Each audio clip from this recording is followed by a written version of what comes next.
అమ్మా బాగున్నావా?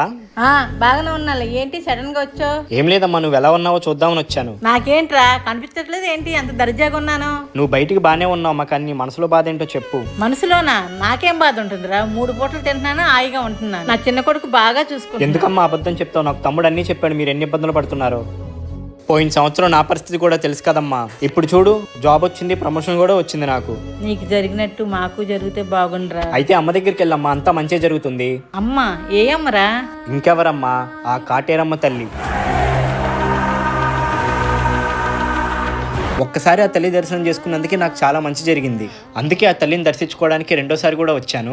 ఆ తల్లిని దర్శించుకోవడానికి అయితే రోజుకి వేలాది మంది అయితే భక్తులు వస్తుంటారు. ఇక్కడ ప్రతి అమావాస్య పౌర్ణమికి ఆ కాటేరమ్మ తల్లికి ప్రత్యేక పూజలు అయితే చేస్తారు. అంతేకాకుండా ఇక్కడ నిమ్మకాయతో గానీ కొబ్బరికాయతో గానీ దిష్టి తీర్చుకుంటే నరదిష్టి అనేది పోతుందని భక్తుల నమ్మకం. ఇక్కడున్న మర్రి చెట్టులో 300 సంవత్సరాల క్రితం అమ్మవారు అయితే వెలిశారంట.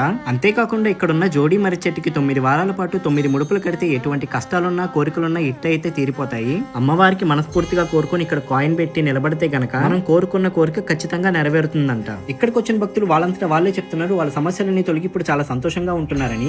అంతేకాకుండా ఇక్కడ ప్రపంచంలోనే అతిపెద్దదైన 252 అడుగుల ప్రత్యంగిరీదేవి విగ్రహాన్ని అయితే కడుతున్నారు. ఇక్కడైతే ప్రతిరోజు నిత్యాన్నదానం అయితే జరుగుతుంది. ప్రతి 15 నిమిషాలకైతే బస్సు అయితే ఉంటుంది. ఇంకెందుకు ఆలోచిస్తున్నారు, వెంటనే ఆ కాటేరమ్మ తల్లి దర్శనం అయితే చేసుకోండి. టెంపుల్ అడ్రస్ వచ్చేసి బెంగళూరు, హోస్కోటి.